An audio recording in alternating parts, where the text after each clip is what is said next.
Hello and welcome to Analytic Loop. This channel is all about helping you understand data analytics in a simple and practical way. Here, we focus on how to measure, monitor, model, and master your data so you can turn your numbers into meaningful decisions. As you watch this session, I would like you to relax, learn, and follow along. But before I start, I would love to start with we understanding what data is all about, because everybody used to make more of a mistake when they say what is data or what is data analytics. They will give different meanings to it. But majorly, before you know what is data analytics, you really need to know what is data on its own. And majorly, data are just raw information. They're just raw facts.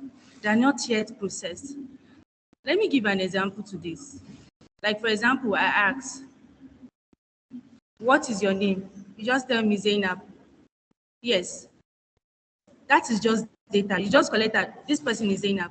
But I can't make decision with just Zainab. It is not possible to just make decision with Zainab. How old are you? 25. So imagine that I said, okay, Zainab is 25 years old. Now I'm giving an information. So majorly data is just a raw fact. What is Musa? If I say Musa, then you can ask who is Musa? That is where you want to know the information.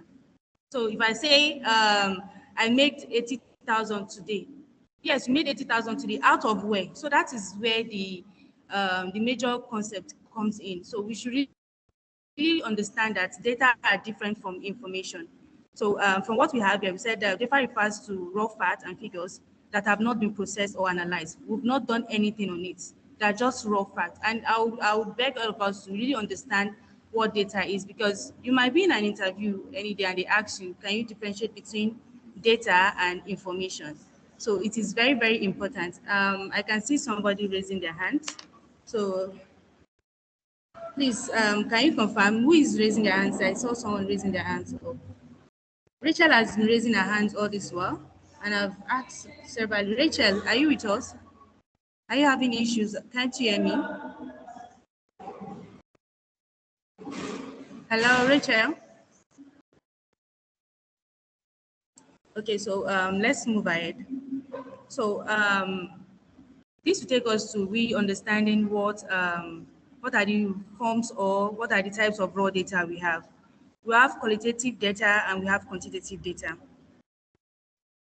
When we talk about qualitative data, they are more of interviews, more of conversation, communication between you and someone, or observing maybe a scenario or a situation of its own, or an open-ended question. Open-ended question here has to do with, for example, I go to the field to collect data and I want this respondent to really express their feelings. I really want them to give me what is the situation. It's not about me asking that what is your name, how are you doing? No. Like, for example, I want to know the challenges they are facing in their location or in their local government. Their voicing out is more of an qualitative data. I'm just trying to gather out qualitative data by their expression, by the way they feel, by or what they observe about the community, things like that. So that is majorly what qualitative is. It's just more of an expression. You talking, telling, or more of a verbal conversation between you and your respondent. Why quantitative data? These are just numbers that focus more on figures. They are more of numbers. Like, for example, when I said, how old are you? I said 25 years old. So these numbers now are the quantitative data. Like, you want to know the time an event happened. These are more of a quantitative data. You want to know how much a particular product costs. These are also part of more of a quantitative data. So when you're trying to differentiate between qualitative data and quantitative data, we see it as um, qualitative data should be more of a conversation and expression, while quantitative data takes more of numbers, figures. So majorly, we'll be going to information. And I want us to understand, like I said before, I want us to understand what data is and what information is. The quantitative and the qualitative data I gave are just majorly part of what data is all about, because we said they are raw. But when they are raw, what does they mean? Are they in a quantitative format or in a qualitative format? So for information, they are processed or analyzed data that would derive meaningful insight from, or that was to make informative decision making. And this has to do with okay, now you want to give a report to your management, you want to give a report to your audience or the users of your report. It is after you collect your data that is when you analyze and you give informative decision for them to be able to make final result out of. So from the example we have here, I said there are 25 students that attended the training. If you look at it, that 25 was the data we collected at first. But by the time we make information out of it, it became there are 25 students attended the training. This means that 25 people attended the training. Here we said Musa scored the highest mark. Musa was the data we collected. But the information we brought out of is that he scored the highest rank in the test or in the class. And also, when it comes to total investment cost for January is 120,000. So we're trying to say that in January, our total investment was 120,000. You can see that the management or your audience can make or they can understand what this is all about by this information you're giving. So if you look at it, the differences of data and information is that data are raw facts, while information are processed data. Data are unorganized, while information are organized and meaningful. And data also cannot support decision. You cannot support decision with data, but with information, we can support decision making. So majorly, that is all for information. But before we start properly, the major reason why we're here is majorly for data analytics. And from our slide there, we can see that we said analytics are the engine of transformation. Yes, we collect data and we end up bringing out an information out of it. There is a process that we take before we get to that stage, which is the transformation. And if you look at the image we have here, you can see there is a flow into for the end result, which is the actionable insight that will be used for decision making. We have the raw data. That is when we collect the data, either from the field or from our company. Maybe we're in a supermarket, for example. We take our day-to-day activities. Somebody comes in to buy biscuits, someone comes to buy groceries, someone comes to buy cosmetics. These are raw data. We keep a record of these transactions are the raw data. Then after collecting this data, we clean and transform this data. That is because sometimes when they say cleaning, I know everybody always say there's a dirty data, there is this, there is that. So yes, we always have dirty data and we are to clean them. By cleaning them is that maybe dates are not properly in a data type that is supposed to be, or maybe someone forgot to put in their names correctly, or somebody makes some places blank, they refuse to enter the vital information that we need there. So at that moment, we have to clean them.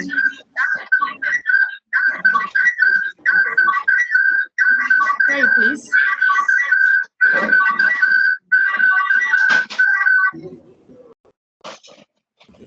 Please, can you hear me now?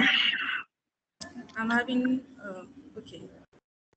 So without we processing the raw data, we cannot get an actionable insight that will help us support more decision making. So the process is, data analytics is the process of examining, cleaning, transforming, analyzing.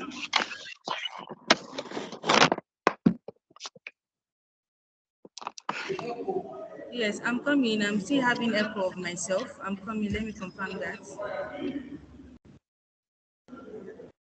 So data analytics is the process of examining, cleaning, transforming, and analyzing the data to discover patterns that support decision making. That is, we collect our raw data, we process it, and we bring out actionable insights. That is majorly what data is. It is more of a flow. It is a flow that we need to first process your data. then you bring an actionable insight out of it. Then we'll have to talk about the types of data analytics. And when we talk about data analytics, we need to really understand what kind of data at the moment are we trying to analyze. Are we trying to analyze a descriptive data, or a diagnostic data, or a predictive data, or a prescriptive data? So when we're talking about descriptive analysis, we should be talking about what has happened. That is, you're trying to use historical data now to understand what is happening at the moment or what has happened before. That is, understanding the past is very, very key. And majorly, we use historical data to do that. So I'll give an example to that. I have, we've gone to the field for a year, maybe it was a project. We've gone to the field, we collected data of farmers in a location. We asked about their names, the kind of crops they plant every year, the number of their farm size, the number of their household, that is how many people are in their household. We tried to collect all this data. The major reason, we have a reason why we went there. And the major reason why we went there is that we want to collect to know who are majorly into rice, for example, rice production, rice farming. That is why we're there. All this data, it is we trying to, at the end of the day, describe to know, okay, these are the total number of people into rice in this location. It is more of you giving an historical data of what is happening at that moment in that location. And when we're talking about diagnostic, now we're talking about why things are happening. So now let me give an example of that same rice. I've gone to the field to collect data of those into farming of rice. Then while I was collecting that data, some of these farmers are complaining about pest infestation. They are complaining about diseases on their farm, that they've been having so many challenges on their farm all this while. They don't know what is happening, blah, blah, blah. Then it means after me describing the data, that is giving a descriptive analysis, I have to go back to now go for diagnostic analytics. Now I will now start asking, why is this farm complaining about infestation? Why are they complaining about so many challenges on their farm? So it is more of a scientific experiment. You've collected the data. You are now asking yourself, why? What is happening? Why? What are the cause of these problems? So by then answering that now, it will make you to know that, okay, you ask them now. So for in an agricultural terms now, you now go back there and ask, what kind of seed are you using for this farming? You hear some of them telling you that, oh, I went to the market, I just bought any rice and I started planting. Definitely you have issues, because if you look at the climate change of the country right now, it means you're supposed to use an hybrid, a well processed seed for all this. So it's help you now to reduce the challenges, the diseases. So by you analyzing and having a reason why things are happening, it will help you now to help those that are in need of that, those that are in that problem. So if by the time you diagnose now, definitely you'll be able to predict. So when you diagnose, so I will still give an example of, I've gone to an hospital, I'm not feeling fine. Then I go to the hospital. The doctor said, oh, you're having malaria. You see that you're having malaria is a descriptive analysis. Then the doctor now said, since you're having malaria, you are going to use malaria, blah, blah, blah. You're going to take injection. That is when they are now diagnosing. They're not telling me that when I take this injection, when I take these drugs, I will be fine. So for the rice also, by the time you find out what is happening, you go back to them and tell them that it means it is the seed you are using or the agrochemicals you are using that is not working for you. That is why. So you now teach them the best practice, the best method for them not to have this problem any longer. So these are just diagnostic analytics. Then we'll go to predictive analytics. Predictive analysis cannot be achieved if you don't know the historical data. I'll give an example of some years back. I was in a mentorship class where they said we should predict for flood. So, and we were to predict the next rainfall for Lagos State. We are all running scatter that. How are we going to do that? How are we going to do this? We got to realize that without historical data, you cannot predict, because it is the historical data that will make you to know what is the trend for so many years. What is the trend? How has this thing occurred? How has it been? So let me give example now. We want to predict for flood in Lagos, maybe by January. I want to know when, how the flood will look like. It means we need to go to the historical data to know what has been happening years back, every January, or let me say during every rainy season. Rainy season is always July. So it means we need to check the history from July. So we can even get for 10 years back. That same month. Now start checking, how has this rain occur? Has it heavy all this while? So those are the things that will make you to predict that yes, it is sure that the rain is going to be so heavy this year that there might be flood. So, but if you look at the years back, there is no heavy rainfall.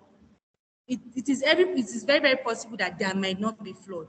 So without historical data, predictive analysis cannot really take place. So predictive analysis is all about telling you what may happen, and it's more of you focusing more, and it's more of we forecasting for the future. That is based on probability. We are not really sure yet. We are not saying that yes, it will happen. It's a probability, and it is either 1 or 0. So it is either yes or no that it will occur. But we cannot achieve this without an historical data. And we said historical data are always used from the descriptive. So it is from the historical data that you can now be able to predict the future. And also, when we talk about predictive analysis, this we are talking about what should we do. So I'll use that same example of flood. Now, yes, we are preparing ourselves ahead of, okay, there might be flood. Yes, what if this flood will really occur? What should we do? So this is when we now start taking precaution method. Now, okay, in case there will be rain, we need to put this in order, we need to put that in order. That is when you start coming together to make provision ahead of the time. Like for in Dubai, I realized that when there will be heavy rain, they will announce it for everybody. So you see that announcement, they are trying to tell them that, oh, today it's going to be heavy, it's going to rain from morning to night. They are just trying to let you take precaution of what in case it happened, you should be in your house by this time. In case it happened, like I will always check this weather forecast. You see, they'll tell you it's going to rain. Yes, they've really forecasted. And they're telling us now, they're announcing to us now so that we can know that by this time we should be in our houses. So that is majorly what prescriptive analytics is all about. That is, it helps us now to determine the best action to take. So it will help us now to prepare ahead. In case it happens, these are the precaution methods we are going to use. So that is majorly the 4 types of data analytics we have.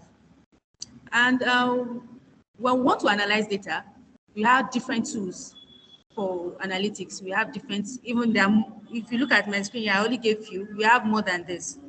But majorly, these are majorly the basics that everybody are familiar with. And the first one is Excel. Excel actually is a basic of analytics, where majorly for intermediary analytics, where people come in just to at least have the major foundation. That is major foundation for you analyzing or solving problems. Then we have SQL and Power Query. These are majorly for extracting data and for cleaning data. SQL is more of a database where we structure our data, and also sometimes we clean them, but it's not as but we clean because majorly it is very good for a very heavy or a very big data. And Power Query majorly is an inbuilt in Excel that is used for cleaning and also for transformation. Then we have tools for visualization, where we have Power BI and Tableau. They are majorly used for reporting dashboard. It's majorly for reporting our findings. So we create them more like a dashboard where we report our findings. And we have the advanced statistics, where we have the Python and R.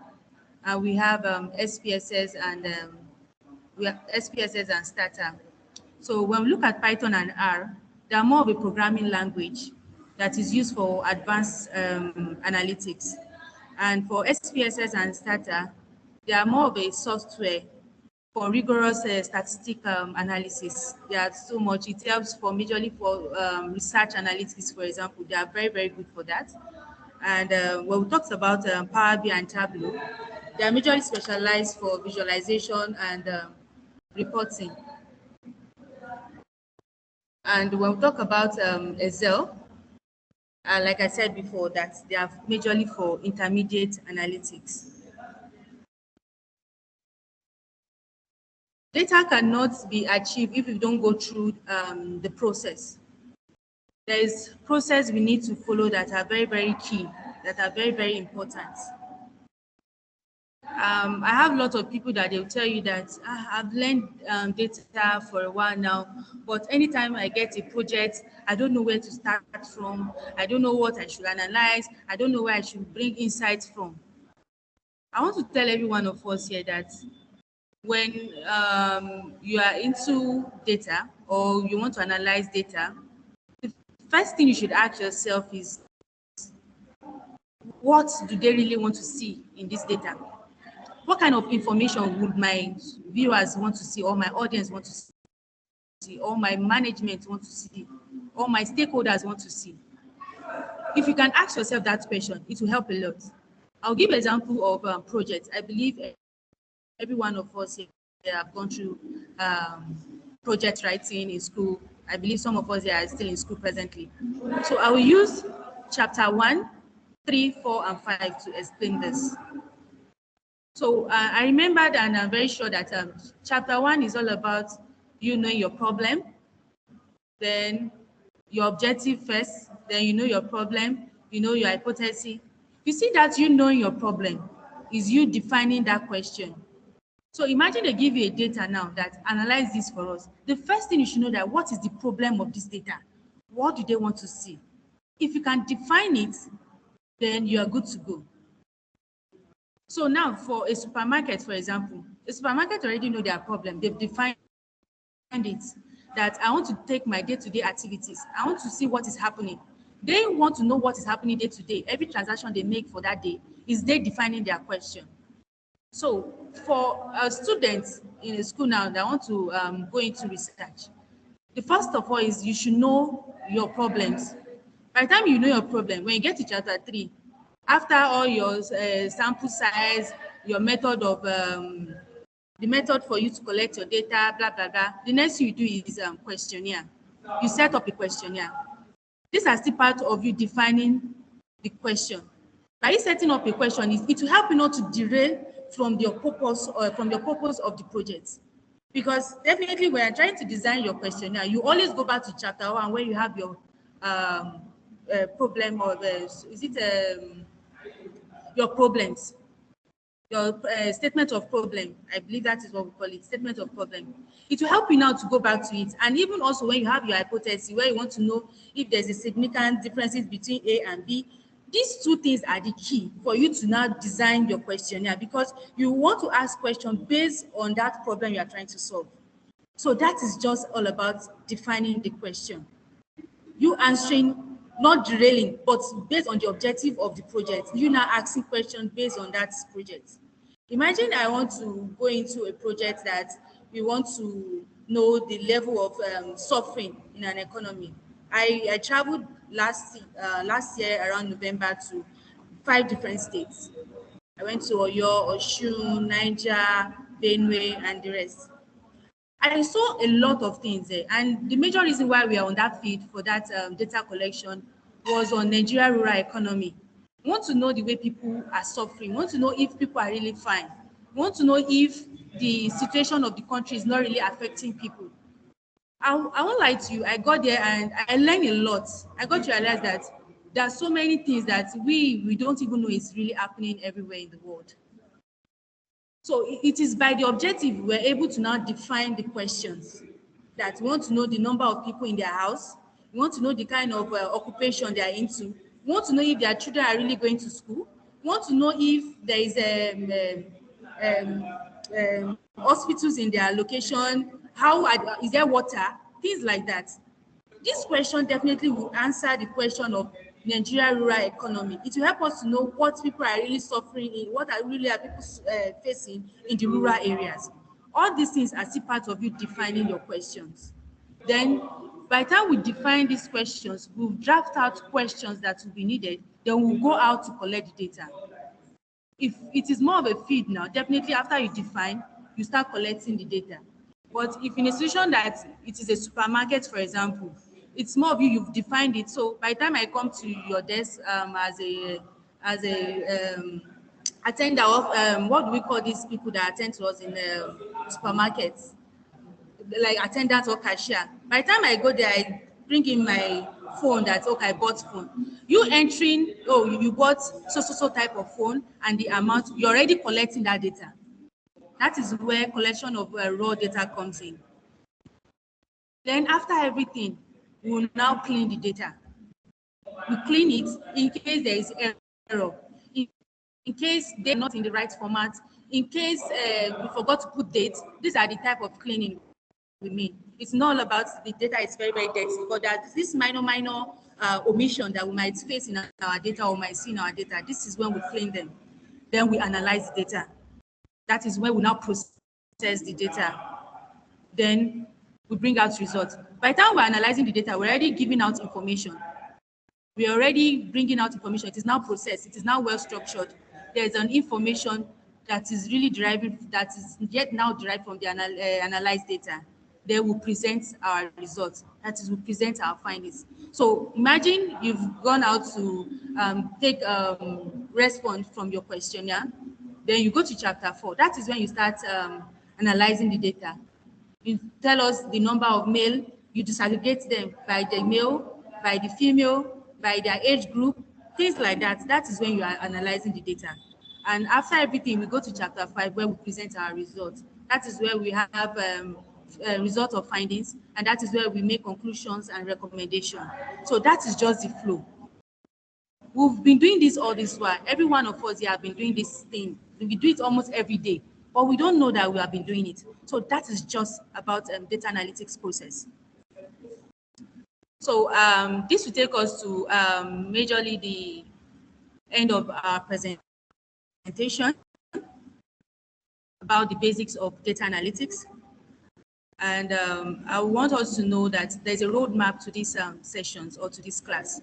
I said we'll be having 4 sessions, and today is our first session.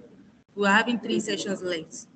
So for now, before the end of today, we'll be taking us through, Excel overview, what Excel is all about. Then after that, I don't know, I pray we're able to go into formulas today also, formulas on Excel. Then our next flow is functions and logic in using Excel. And the third one is data cleaning, how we clean our data on Excel, and we having pivot table. So I don't know if you still have time.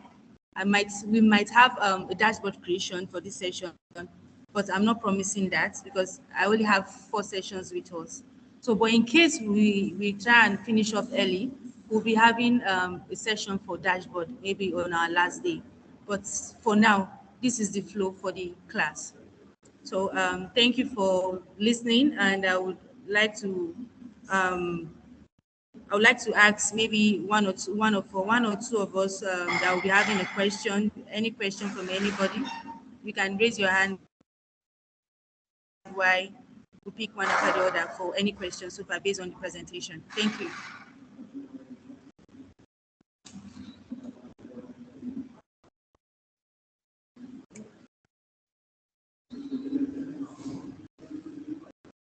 So anybody, any question?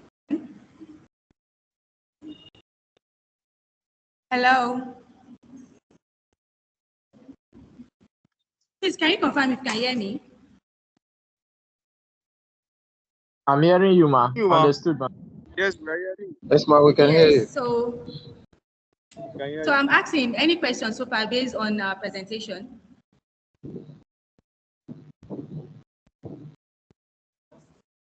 Understood, ma. So we're good to go. Yes, ma. We're good to go. Okay. Thank you, everybody. So permit me to share my screen again.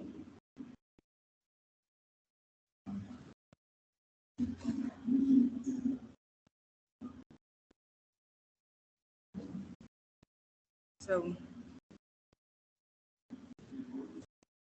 this is our Excel interface.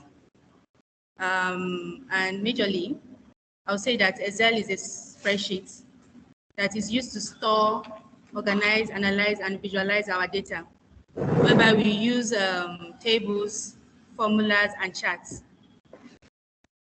If you look at our Excel now, please can you see my cursor moving?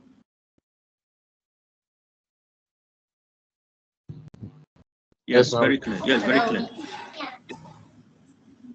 Yes. So, like I said, that Excel allows us to input our data. Like as you can see now, I can type in anything here. It enables us to do that. This is where we do more of our data entry.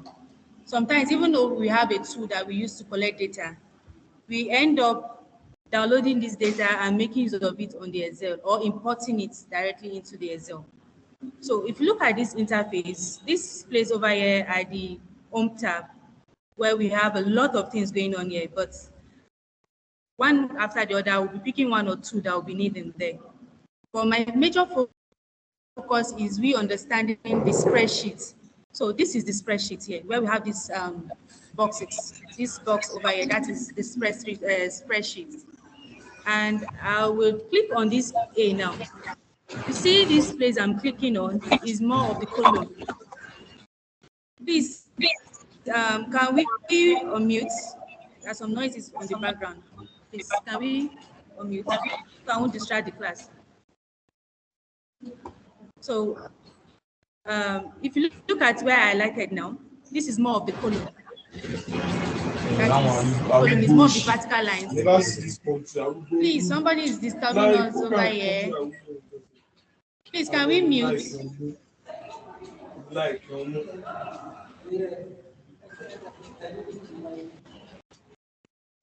Please, can we mute?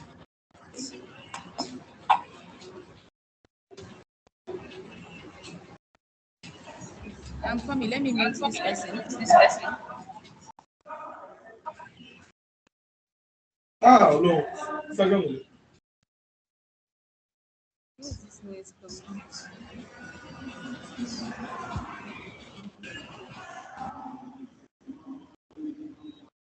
Okay, so thank you. I've muted. Is it Farouk or so? Yes, we've muted. So if you look at where I highlighted here now, this is more of a vertical line. So anything vertical here, you are talking about the column. If you look at this highlighted from A downward, that is the column.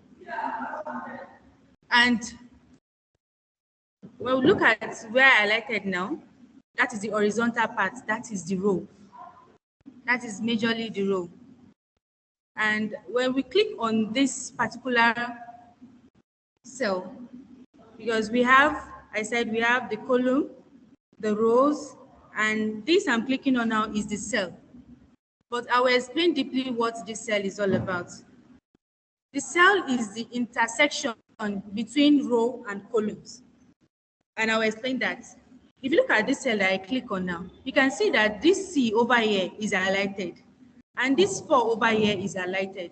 What this cell is trying to tell us that C4, it's telling me that I'm clicking on C4 at the moment. So for example, let me put in 1 here, or let me put in 4.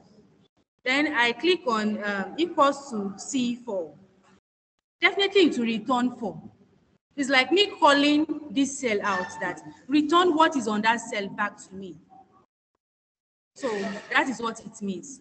So imagine I click on 1 and I said, okay, I want to see what is in C7. Then I click on equals to C7. Definitely it's going to return back 1 to me. So cell is just all about calling intersection between your columns and your rows. So we really need to understand where this is coming from, that it is when we want to analyze data now, or we want something to return, we want data to return a value for us. We should know where we should call that data from. We should be sure of the particular place this data is located. So with the use of the cell, we'll be able to do that. So majorly that is what cell is all about. So actually that is majorly the overview of Excel. So let's start the class proper right now. I want us to start the class proper. And by we starting the class proper is we starting from the basic, and that is formula.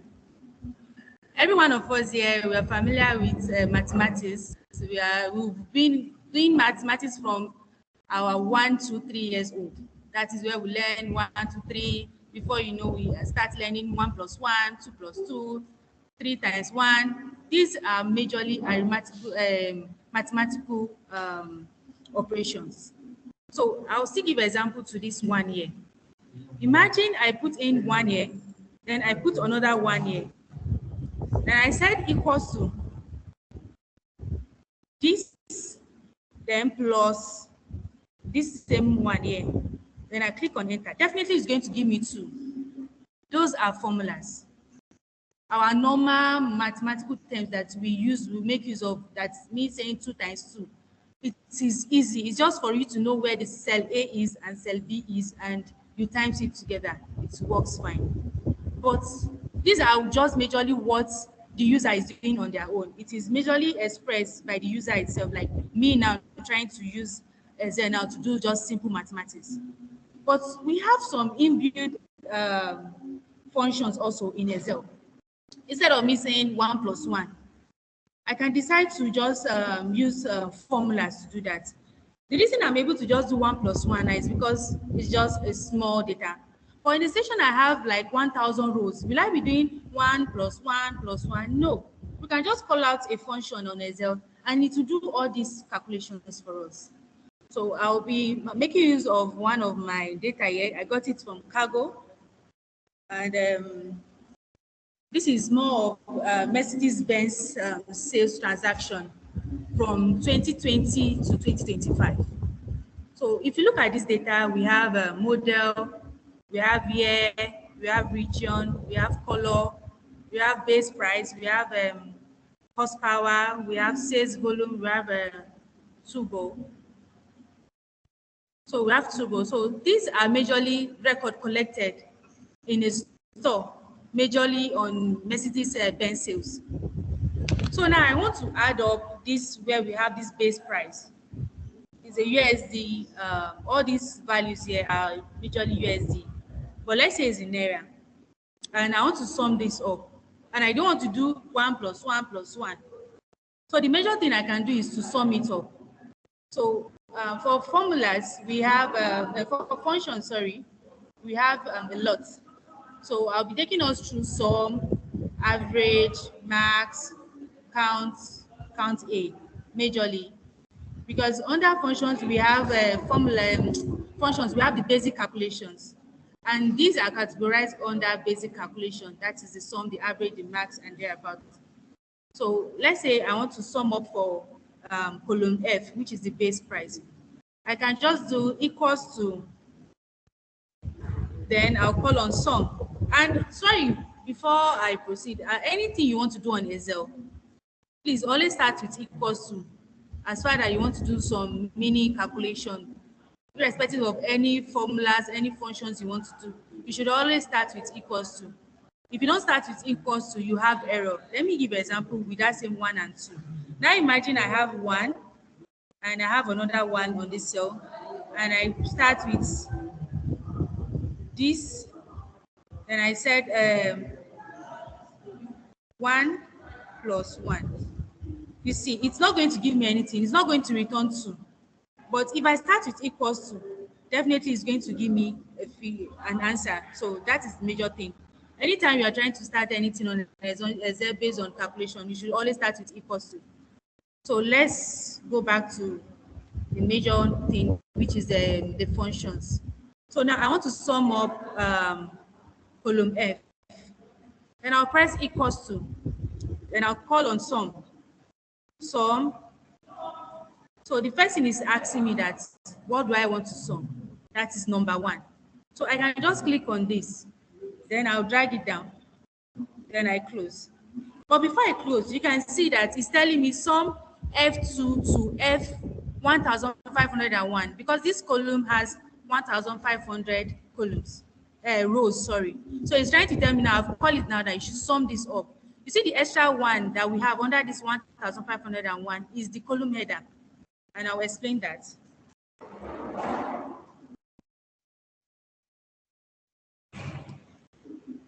If you look at this, the first row has the column header for each row. That is why we are having extra 1 under 1,500. We are seeing it as 1,501. So now it's telling me that if you sum up everything, it tells us that yes, this company has made millions of naira. That is what we can see here. They have really made a lot. I can change this to in dollar sign. So now what is telling us that this company presently has made 92.6 million naira. So by just doing some. So now in the session, I want to see the average. Okay, what was their average sale or their mean? Because average and mean are the same thing. That is, I now want to see the average of these sales. Now I can set equals to, then I pick on average. I pick on average. Then I click on this same F, column F. Then I drag it down. Then I close. Definitely it's trying to tell me the average sales of this column. That is majorly. So that is majorly what it means. But you can see that I've been dragging down all this while. I would say that we do more of control shift down to do that. Like when I was, let me use, for example, this same average equals to average.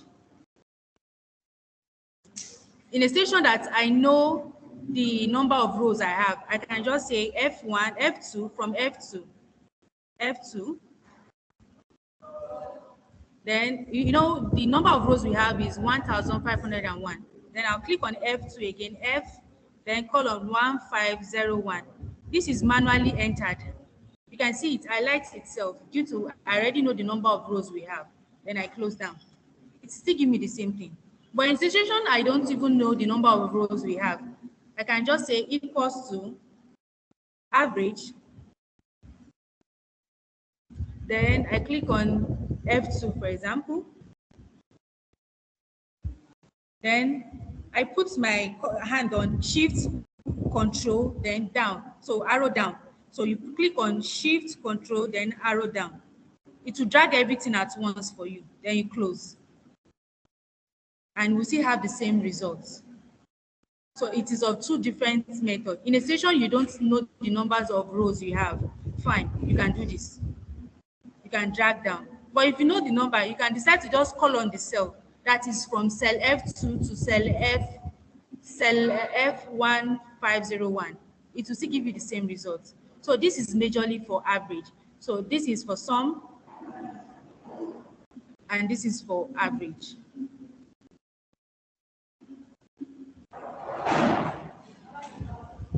So we'll go to max now. Maybe I want to see the maximum sales for the from this record. You know, we have different figures. We have 4,100, 41,000. We have 51,000 plus thereabout. But I want to know which one was the highest sale so far. I can just call on max equals to max. Like what we said before, I can just do shift enter. So I'll click on the first one, which is F2, then shift control arrow down. It will drag everything for me. Then I'll close it. Then yes, this is trying to tell me that this is the highest sales. This is the highest price so far that people have come to purchase, which is 89,943. So if you look at it, means that if you look at all this calculation, all this one, it means from all this record, this is the highest sales. Now I want to know the minimum, that is the smallest sales so far. I can still call on mean. That is equals to mean. Then I'll click on this same guy, F2, then control shift arrow down. We'll know the smallest, that is the minimum, the lowest price so far that people have purchased so far. So this is for max. This is for min. So before now, I'm supposed to even put us through how we do count A. So for example, now I want to count the number of rows we have here. I should have done that before now. Sorry about that, but in a session we want to count. So let's say count. And we want to count the number of rows we have here. And say equals to count the number of rows. I might decide to count from H, for example. Sorry, equals to, I think I didn't start with count, sorry, count. Then I click on H, for example, H2, shift, control, arrow down, then I close. It tells me we have 1,500 rows here. So it is the key. Imagine we want to just know the number of rows we have, but we don't have intention of doing anything. We can count like this. But I want us to understand something again about count. In the situation, all this data here, there is no, because if you look at what I counted now, I counted a column that everything here is number. What if I want to count a test column? I don't want to count a number column. I want to count a test. If I use the same count now for this or this model, this region now, it will give me error. Or I want to count column D, where we have tests like yellow, black, gray. It will give me error. Let's try it together. So the same count, we do equals to count. Then I click on D2, that is shift, control, arrow down, then I close. It will give me 0 because it's not seeing it as a number. Count cannot be used to know the number of in a test row. We need to use another functions to do that. And that function is called count A. So say equals to count A, then that is A. That is count A. Then I click on this same column D, that is shift, control, arrow down, then I close. It will give us that same 1,500. So anytime you are trying to count a column that contains text, you are going to use count A. Even sometimes you might have a column that has both text and numbers. You are still going to use count A. But if it is only number, you use count. But if count A, if the column, if a particular column contains number and text at the same time in that row, we use count A for that. But if it is just number, we use count. So that is majorly the more of the basics for functions. So I'll be taking us through the next, which is conditional functions. We have different conditional functions. We have COUNTIF, but let me mute before I proceed, because I didn't expect to get to this today, but so far, thank God, we are moving very, very fast. But before I proceed to conditional functions, I would want to ask if we have any questions. Yes, please, so you can unmute to ask, like 3 or 4. Please raise your hand, then you can ask your question before we proceed to the conditional functions.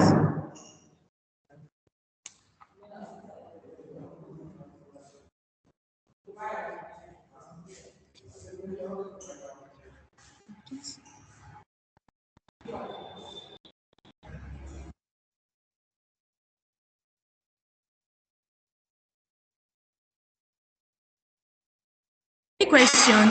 Why is anybody not saying anything? Please ask question. I don't want to, after the class, you now start asking me plenty question. In case of anything, please ask. Good morning. Good morning. Please, your name? Thank you for having. Thank you. Thank you for having us. My name is Jim. Okay. On the COUNTIF, we have not yet. We have not gone to COUNTIF yet. We are still on count, sum. Yes, we are going to COUNTIF now. That is why I said the basic now when it comes to sum, count. Is there any question? We'll be going to COUNTIF after this question and answer. Yes. All right. Yeah, so apart from Mr. Jimba, any other person?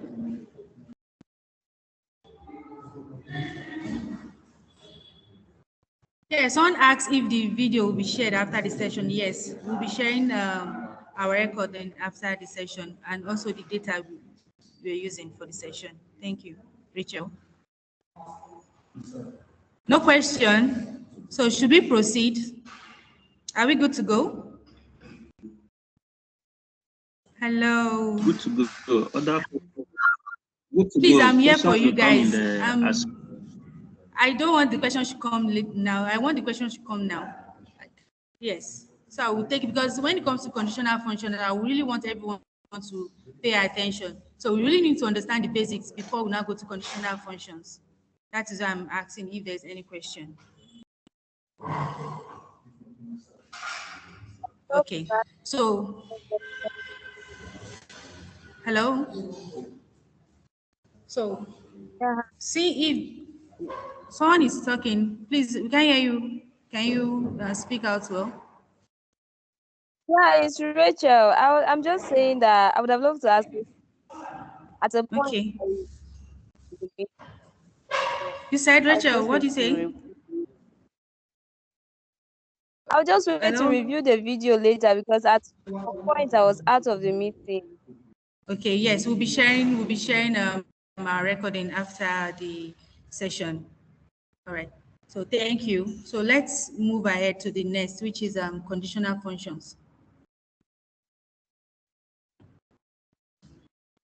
So I really want everybody to pay attention to this because there are a lot of back and forth on people really understanding these conditional functions. And if you look at the word, we call it conditional functions.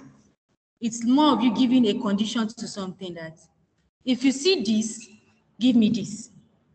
Check column row so. Check row so. If you see that particular thing, return another thing for me. That is majorly, I'm trying to use a layman understanding for us to really understand.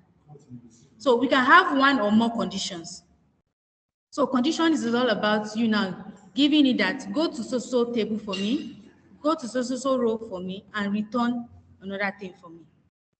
And for this, we have count if, we have count ifs, we have sum if, we have sum ifs, we have a lot, we have average if, we have average ifs. So let's start with the first one, which is count if. So now we want the column now to go and check a particular row for us. If you get there, if you see a particular thing, you should return another thing. That is our plan. So we'll be using column E now. So let's go and say, because now I want you to go to column E and count the number of petrol, the time petrol is occurring on this column E for us. So let's call this count if, count if,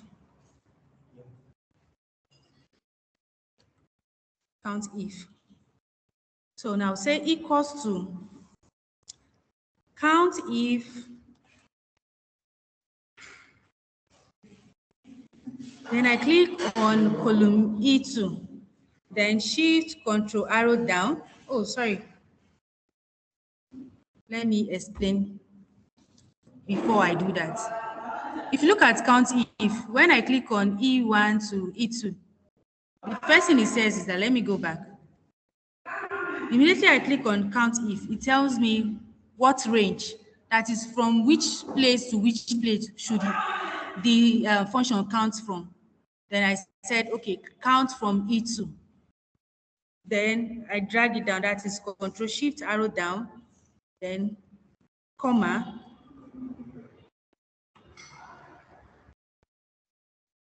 Then it asks, immediately I put in the comma, he said, which criteria? That is, what should you look out for in that column? That is what this criteria means. Comma, sorry, yes. Okay, I'm coming. Someone is asking for us to let them in.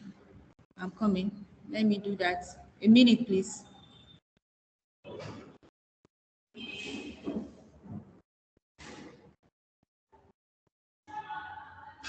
Yes.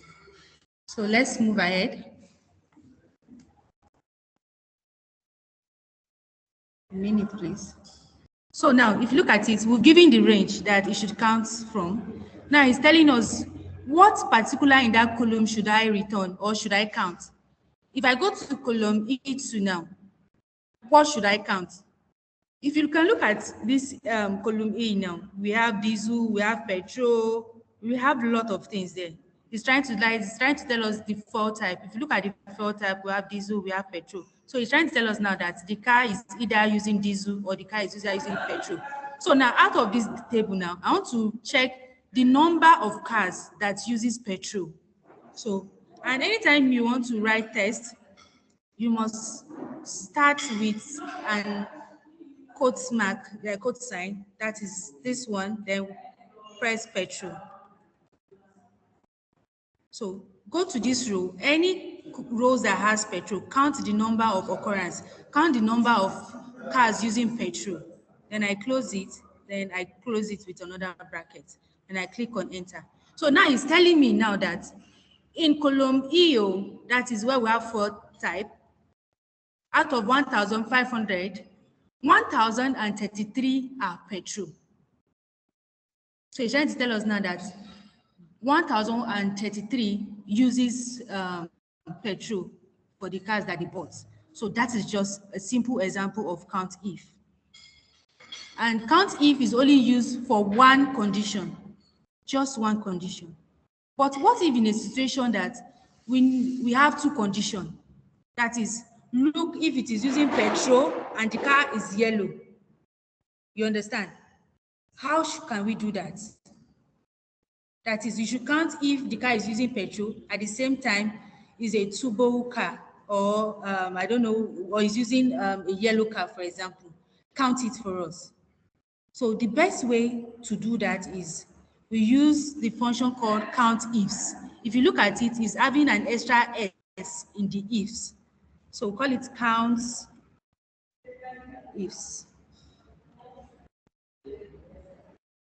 So let's go. That is equals to count ifs. Then you said I didn't get it. I hello, didn't hear you. Count if. hello. I couldn't hear. Hello, the count if, ma. I couldn't Yes. hear Okay. the first one. Okay. The first one. All right. I'll go back to this. So let's go back to the count if. I'll give the same example again. I said count if is more of you giving a condition. That is, look into a column and count the number of occurrence for a particular thing. Like I said before, this data is more of Mercedes transaction. That is record from 2020 to 2025. That is the transaction of cars they've sold so far for 2025. And we have the model when it comes to the class of the car, the year that they bought the car, the region where the car was bought from, the color of the car bought, the fuel type, thereabout. Those are the things majorly about the data. Now, I want to count to know the number of cars that uses petrol or that uses diesel. So now we already know that this table we have 1,500 rows. Thank you, Rachel. Thank you. So we want to know the number of people that bought petrol cars, for example. That is when we have a condition. And like I said, it is a conditional function. COUNTIF is part of conditional functions, whereby you count a column, and when you count it, go to the rows, check for a particular thing for me, and return the number of occurrence of it. So now I want to say use the petrol, for example. So I'll put in equals to COUNTIF.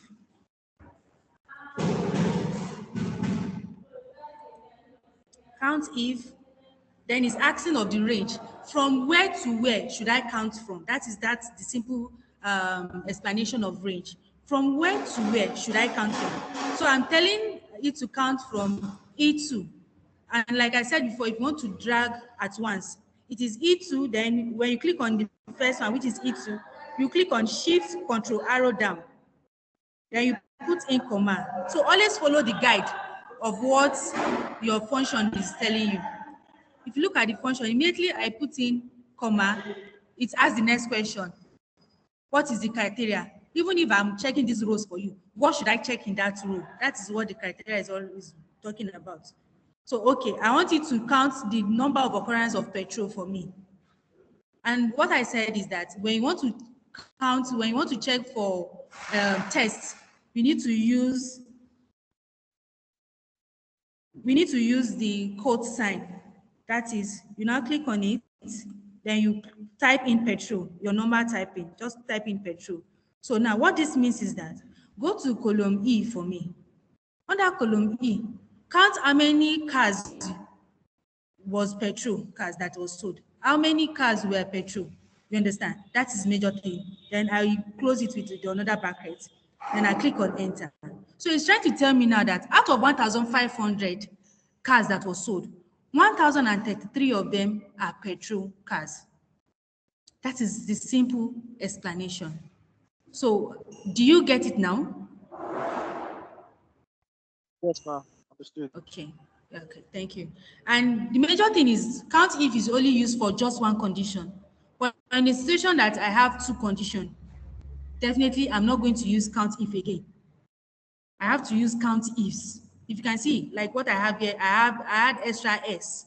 So it means I want to have two conditions. You understand? So I can give example to that using that same petrol and another condition to return something back. So I will say equals to again, then I'll call on COUNTIFs.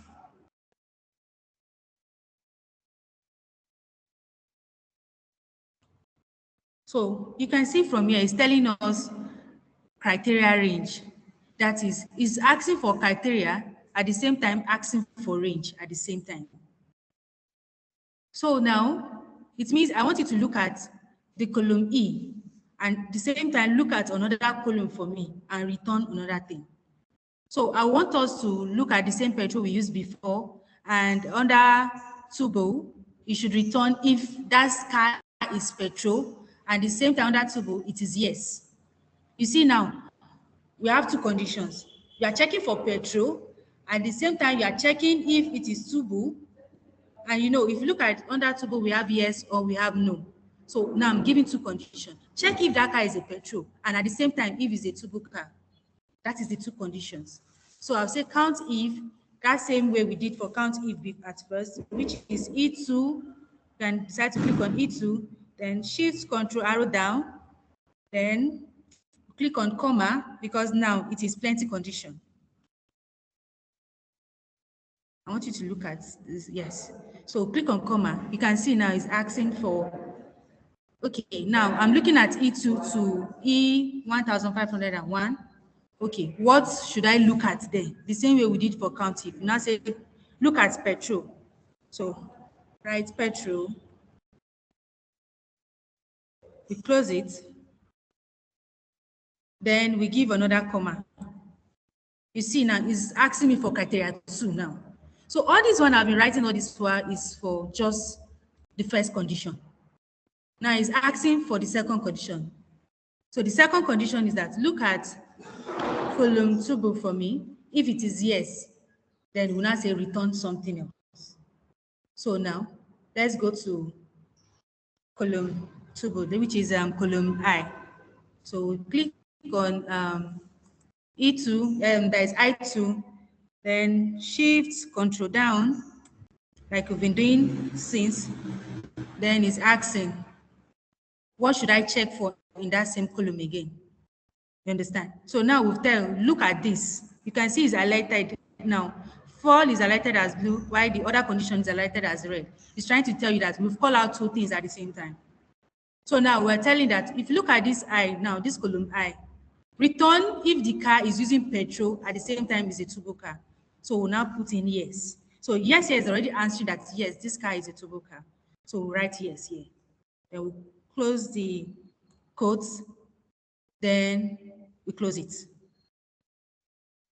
Definitely it will count. You can see it's counted and tell us that, oh, this is the number of cars that is using petrol and at the same time is a turbo car. So this is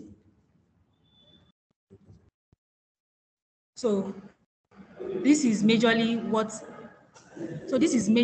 what it's trying to tell us. That yes, we've counted and it is a turbo car and is this, and you understand. So COUNTIF is giving one condition and COUNTIF is giving two or more conditions. So that is just the basic understanding of when we are talking about count if and count ifs. So I would like to go to sum now. We've talked about count ifs. So we'll be going to sum if, because like I said before, we have count ifs, some ifs. So now let's go to sum if. So for sum if, let me write it out. Sum if. Yes. So sum if is just same one condition.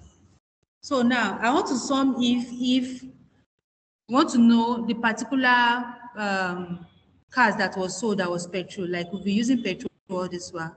So I want to know the total sales of petrol cars. That is, want to know, oh, how many cars have they sold so far that is a petrol car, not a diesel car, but a petrol car. So we can do this by calling out sum if. So say equals to sum if is acting of that same range that we'll be doing since. That is the range now. So the first thing I'll tell you to, you should go to the range. And the range is, we are using the column for petrol, which is still column E. So we'll pick from column E, that is shift, control arrow down, click on our comma, then it's asking for criteria. It's asking for criteria. What should I look out for when I get there? We're still using that same petrol, we'll be using all this one. So click on petrol, write out petrol, close the quotes, then we click on comma. So now it's telling us that what should we sum here now? And we said we want to sum the number of sales, that is the amount of product they've sold so far, or the units. Let me say, okay, I want to know the number of units they've done so far. That is how many of these cars they've sold so far. Because if you look at this H now, this column H is telling us the volumes of cars they've sold so far. So if you look at under this A2, this highlighted horizontal, it's trying to tell us now that for this first car, which is A class, it is a yellow car, and they've sold 5 types of it. So this H now is telling us the number of sales so far. That is by quantity now, the number of cars they've sold. So let's use H.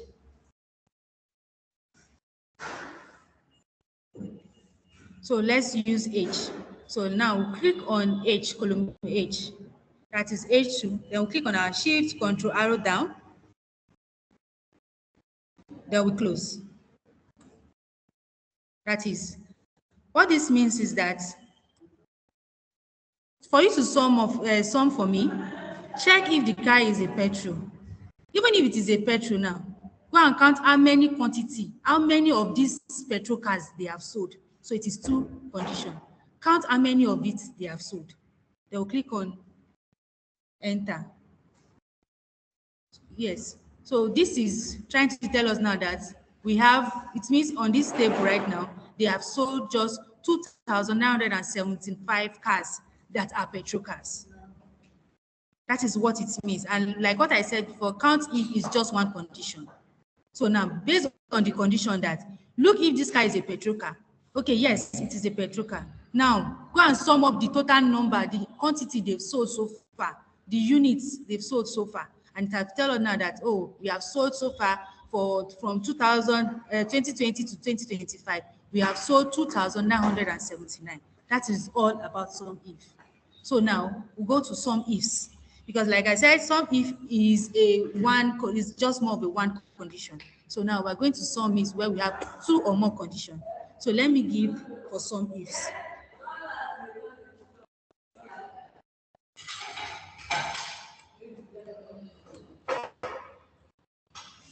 So please don't mind my spellings. It's just that I really want also. I'm just giving these little headers for us to understand how we are able to get this, even while you're watching the video. That's why you see I'm having sum before the calculation, count if. So let's go to sum ifs.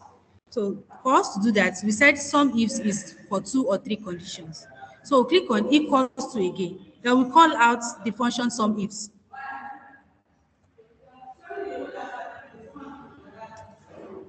Now it's telling us that what should I sum if here? These are multiple conditions, and it's asking, what do I sum now? So now let's use diesel. We'll be using petrol this one. Let's use diesel, for example. So we want to sum to know the number of cars that use diesel and that was sold before, the data it covers from 2020 to 2025. So now I want to see the number of cars that was sold from 2020 to 2022. We don't want to know about the cars that they sold from 2023 to 2025. No, we only want from below, that is from 2022 down to 2020. We want to know the number of cars they've sold that is using diesel. So we've called on SUMIFS, and it's asking us now, where should I sum? What is the sum range I should do? So we are going to still use that same, we'll start with H2 because more of now we are using a quantity. So what we'll do is that we'll know the number of quantity and we'll be starting with H. When we're using some, if based on it was just one condition, we only first call out E2 first, that is the diesel type, that is the fuel type, sorry. But now we are counting based on figures. We want it to look at years for us, so definitely we'll be starting with H. So which is the sales volume. I want to know the number of cars we sold from 2020 to 2022. That is what we want to do. So now start from H. The first question is sum range. What should I sum range? What should I sum first? So now we're telling you that sum from H2. So we'll click on H2, Control Shift arrow down. Now we'll click on our comma. You can see now it has changed. The condition have changed. Yes, you've given me what I should sum. What is the criteria? What should I look out for before I will give you this answer? I just want to know the number of cars we sold from 2020 to 2022. But he's asking me, okay, if I will sum this for you, what are the criteria I should look out for? What should I consider before doing that? Then I'll now tell you to go to column E2. So when you go to column E2, go and check the cars that are diesel for me. So we'll click on that same Control Shift arrow down, click on our comma, then it's asking under criteria 1, what should I look out for in that column? What should I really look out for? So now say, okay, look out for diesel. Then I'll bring out the quote sign, then design diesel. Then I'll close this quote. Then I'll click on comma. It's asking for the second condition now. You said sum the total number of quantity of cars we've sold so far. Then before you sum for me, check if this car is diesel. Okay, yes, now check it if they are diesel. What other condition do you want me to look out for? When I say from 2020 to 2022 is the cars I want you to look out for. And where do we have that? We have that in column B. That is where we have year. So I will click on that column. Then I'll Control Shift down. Click on our comma.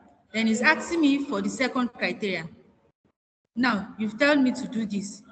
What is the second criteria I should look out for in this column? You see, every of these 3 conditions have highlighted themselves. So I'll tell it now. I know every one of us will understand greater than, lesser than. So we'll be using that here. So now, we have from 2020 to 2025. So, and we want to see just from 2020 to 2022. So it means we are going to use the condition that it should not be greater than or equals to 2022. So anything from 2023, 2024, 2025, I don't want it. You understand? So we'll put in greater than and equals to, that is from 2020 to 2022. Return anything that is there. And sorry, before I do that, I have to put in another code sign, sorry. So put in our greater than equals to, then write in our 2022. Then we'll close it. Then we'll close it with our brackets. We'll click on enter. You can see we gave it 3 conditions and it returned it back. So this is trying to tell us now that you've gone into the sales volume, you've counted the number of sales there, but the condition is that they just have to be only diesel. I am not interested in petrol, just for diesel. And it has to be from 2020 to 2022. And it returns this. So this is telling us that, yes, we have 700 and we sell diesel cars from the quantity of cars we've sold so far that are diesel is 741. That is just it. So we should always understand that some if, count if, these are just one condition. By the time you are talking about some ifs, you are talking about 3, 4, 2 conditions. And if you are doing for the third condition, it's the same way I call for the first condition, second condition, it's the same way you do for your third and fourth condition. So before, I would like us to have one more before the last one when it comes to functions. By next week, we'll be talking more on logical functions. So let's talk about average if and average ifs.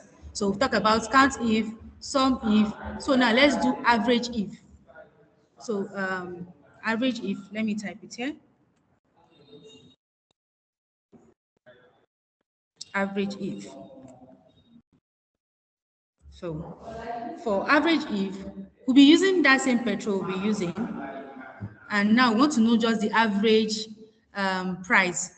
That is the amount they've, so the average price so far on if it is petrol. You know, I said average ifs, they are all conditions. So now we are giving it a condition that I just want to know the average sales for petrol cars. What is the price so far for petrol cars? So we'll start with equals to, then average if,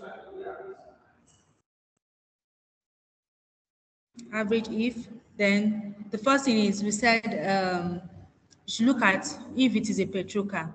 So we go to, oh, sorry, we want to know if the average of the price so far. So the first thing is we should look at the price before we give a condition to look at if it is a petrol car or a diesel car. So the first thing we do is that we look at the average of that price, which is we have that in column F. So we highlight it from 8 to, that is shift control arrow down. Then we give it a comma. Then the next thing we do is ask for the next condition. Okay, fine. You've highlighted this. Now, what should I do if I get this average? What should I do? Then the next question will be, oh, sorry, I'm mixing things up here. I'm not supposed to start with F2. Sorry. I think I need water. Please, a minute. Let me get water. Come. A minute, please.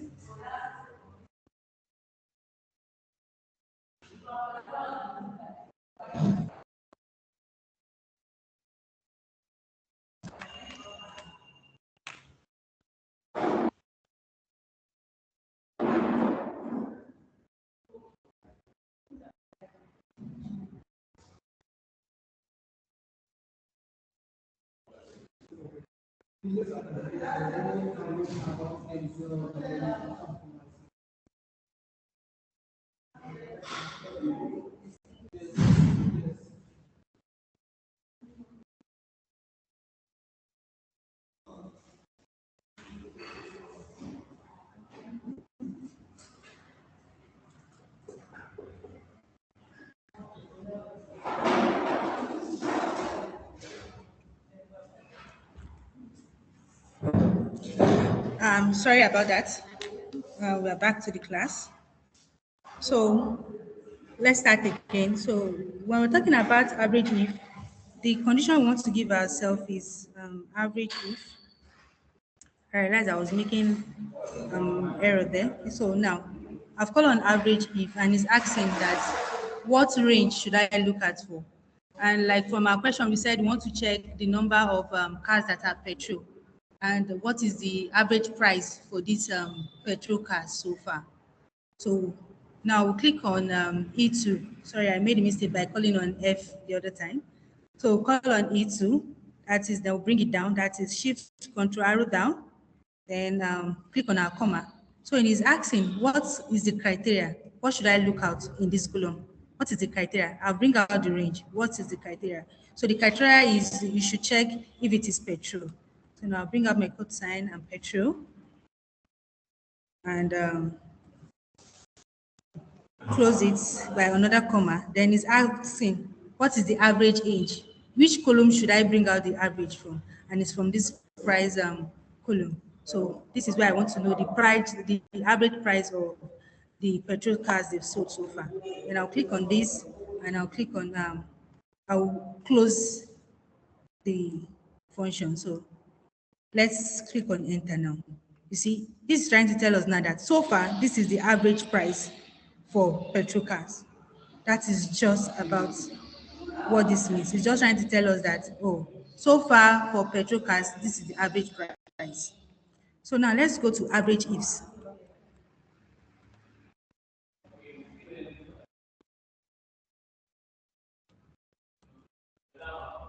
So average ifs. So average, sorry, equals to average, average ifs. So now for average ifs, the first thing average if is asking is that where should I check the what should I first average? Is now, you know, when you look at for the first one, it asks the criteria first, which is for average if. Average if asks for the criteria first. But if it is average ifs, it will ask for the range first. Where should I bring out? What should I return? Which of these cells should I return their average? So the first thing you want to do is to check the average of the price. So click on Control Shift down, then give it a comma. So now it's not asking for the criteria. That is the major thing. That is, give me the average of if it is petrol, at the same time, if it is a turbo car. So now I want to see the average of a petrol car. But before you give me the average of a petrol car, it just has to be a turbo car. It just has to be a turbo car. If it is not a turbo car, I don't want. So those are the things. So look at it, the average, look at the criteria if it is a petrol, and at the same time, if it is a petrol car, it has to be a turbo car. So the first, that is the condition. So for the criteria for the first one is you should look if it is a petrol car. So I click on this, shift arrow down, click on comma, then I give it a condition. And that condition is that if it is a petrol. So I click on petrol,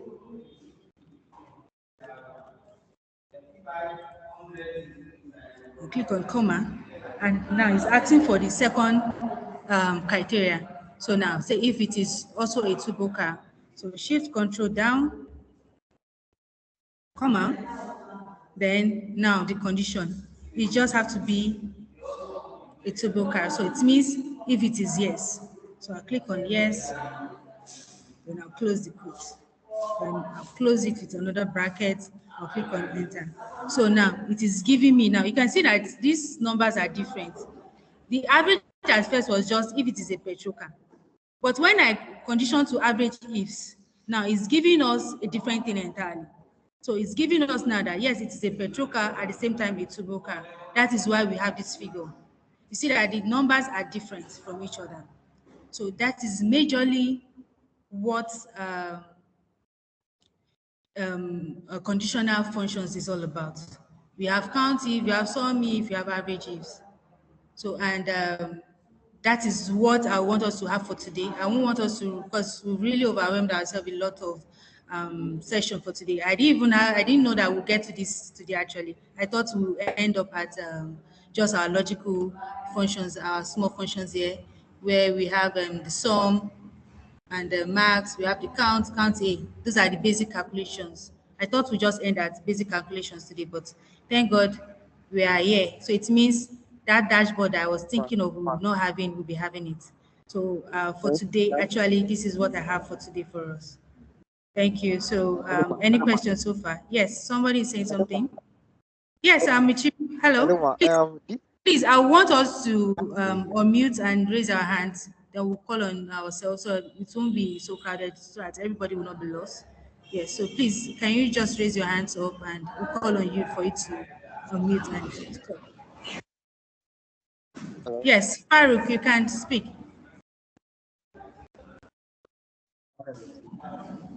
Hello? hello. Hello? Yes. Mr. Ahmed, you can speak. I wanted to ask in that average if you put in the value, the average value before the petrol column. So I was thinking that it's not meant to be the petrol column before the average value for the for the average ifs. you put it differently. The way the average if you put in the column E before the average, then you got the answer. But this one you just Okay. different. So let me explain that, please. All right, I'll do that now. I'm coming. I'm coming in a minute. So yes, so let's go back to it. Is it for average if or average ifs? Average ifs, Okay, average ifs. yes. Average if and So what before we go back to it, I want to still explain a little bit simpler. Anytime you call on a function, immediately you call on that function, the function will tell you what it needs. So now let's click on equals to average ifs again.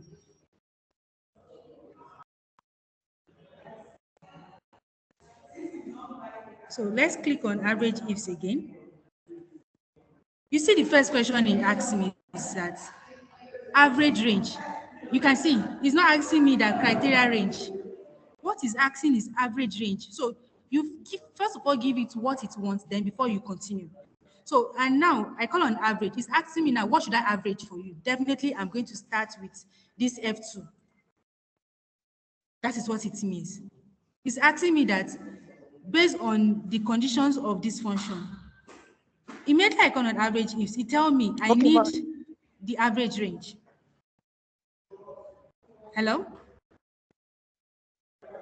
Hello, I you're saying understand. Whatever something? the function yes, Yes, you I was saying that followed. whatever the function you put, whatever comes first is what you follow, not what Yes, is yes, you follow. Yes, okay. yes, that is what it means.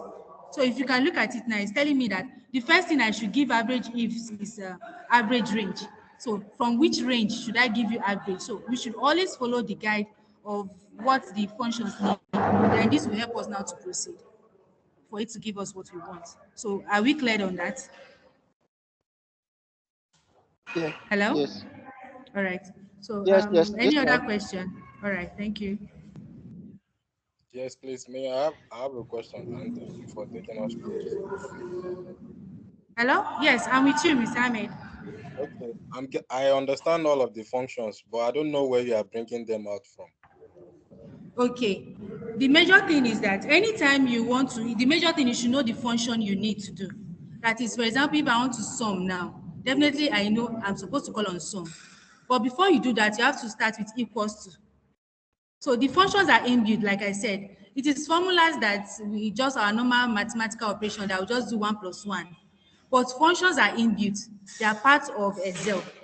So they're already there. If you look at, for example, I want to call on count now, for example, equals to, I just have to start with count. Then if I click on count, you can see so many things are coming up here. You can see count, you can see count A, you can see count blank, you can see count ifs, you can see a lot of counts, even though you are not sure of what you want. Based on all these options is given, you can click on any one of them. So for example, I want to call on count A. I can click on it and press on my tab. It will bring out count A for me. They are inbuilt on the Excel. So the major thing is that we should always start with equals to. If you start with equals to, definitely it's going to bring, immediately you just start, for example, I just want to start with S now. It will start giving me so many options for S. You understand? So that is it. Imagine I want to bring out for max. Immediately I click on M, it start giving me different options. Max, you understand? So it's majorly, we just starting with equals to and calling out that function. It's going to come out. Thank you very much. All right. Thank you for watching. If you found this session helpful, please don't forget to like this video, subscribe to the channel, and share it with others who want to learn data analytics. See you in the next class.